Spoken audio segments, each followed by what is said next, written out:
ચૂંટણી પંચે મતદાર યાદી સુધારણા કાર્યક્રમ શું શરૂ કર્યો કે રાજકીય પક્ષો અને તેના આગેવાનો તથા તેમાં પણ પાતળી સરસાઈથી જીતેલાઓમાં ફફડાટ ફેલાયો છે। ચૂંટણી પંચનો જ દાવો છે કે ગુજરાતમાં 60 લાખ જેટલા શંકાસ્પદ મતદારો છે અને આ મતદાર યાદી સુધારણા પછી શંકાસ્પદ મતદારો દૂર થઈ જશે।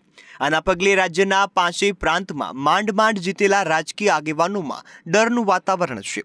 તેઓને ડર છે કે આના કારણે તેઓને માંડ આ રાજકીય ગરાસ મળ્યો છે તે પણ જૂટવાઈ જશે। ચૂંટણી પંચે આ વખતે 2 થી 3 જગ્યાએ સરનામા ધરાવતાઓ સામે આકરું વલણ અપનાવ્યું અને કોઈ એક જ સરનામું ફાઇનલ રાખવાનો આદેશ આપ્યો છે।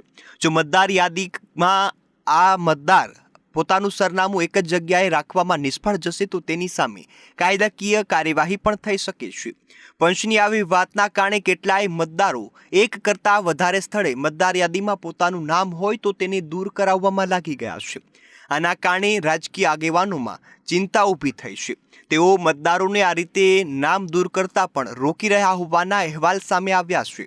જો કે કયો મતદાર ફક્ત વોટ માટે કાયદાકીય કાર્યવાહીનો સામનો કરવા ઈચ્છે તેથી મતદારો સ્વૈચ્છિક રીતે જઈ અને પોતાના નામ દૂર કરાવી રહ્યા છે।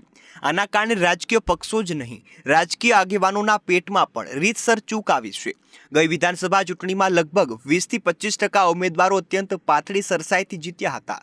હવે મતદાર યાદી સુધારણાના કારણે તેમનું પણ પોતાનું ગણિત ઉલટસુલટ થઈ જાય તેવી પ્રબળ સંભાવનાઓ દેખાય છે। આ માટે કેટલાય રાજકીય આગેવાનોએ તો મતદાર સુધારણા ફોર્મ આપતા BLO પાસેથી ફોર્મ જૂટવી લીધાના અને તેમને ધમકી આપ્યાના પણ બનાવો બન્યા હોવાનું સામે આવ્યું, જેથી મતદારોના નામ બે સ્થળે યથાવત રહે।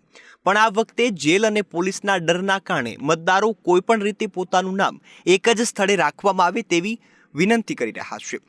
તેઓ રાજકીય પક્ષોના સાણસામાં ફસાવા માંગતા નથી।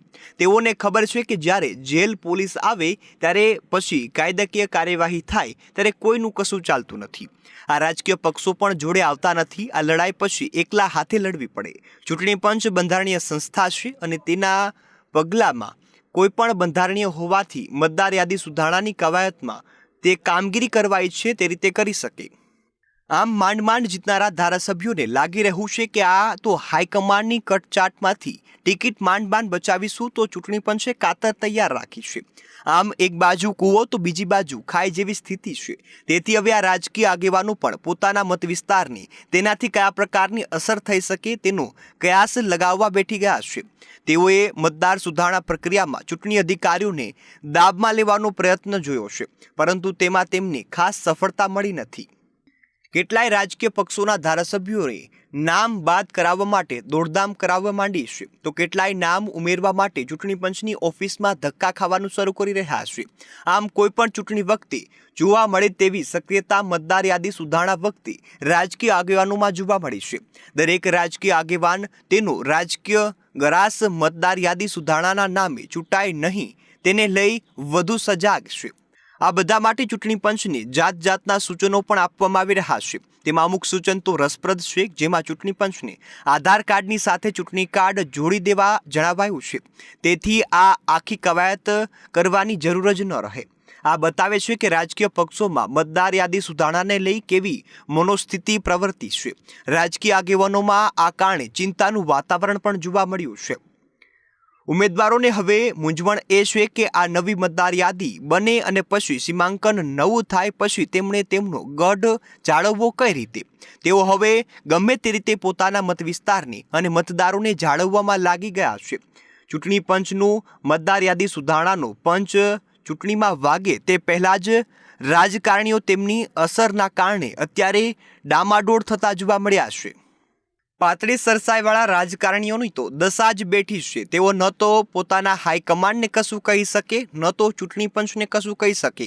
હાઈકમાન્ડ કશું સાંભળવાનું નથી અને ચૂંટણી પંચ બંધારણીય સંસ્થા હોવાથી તેની બંધારણીય પ્રક્રિયાને જ અનુસરવાનું છે। આ સંજોગોમાં તે બહુને બહુ તો પોતાના મતદારો પણ દબાર કરવાનો પ્રયાસ કરે, પરંતુ તેમાં પણ તેઓને જોઈએ તેટલી સફળતા મળી નથી। તેથી તેઓના ધબકારા વધી ગયા છે। તેઓમાં ચિંતા બેઠી છે કે આ સુધારણા પૂરી થશે ત્યારે શું થશે। નવી મતદાર યાદી પછી તેઓ ક્યાં હશે, તેઓના મતદારો જળવાશે કે નીકળી જશે તેને લઈને પણ ચિંતા વધી ગઈ છે। હવે નવી મતદાર યાદી તેમની સ્થિતિ બગાડે છે કે સુધારે તે હવે સમય જ બતાવશે।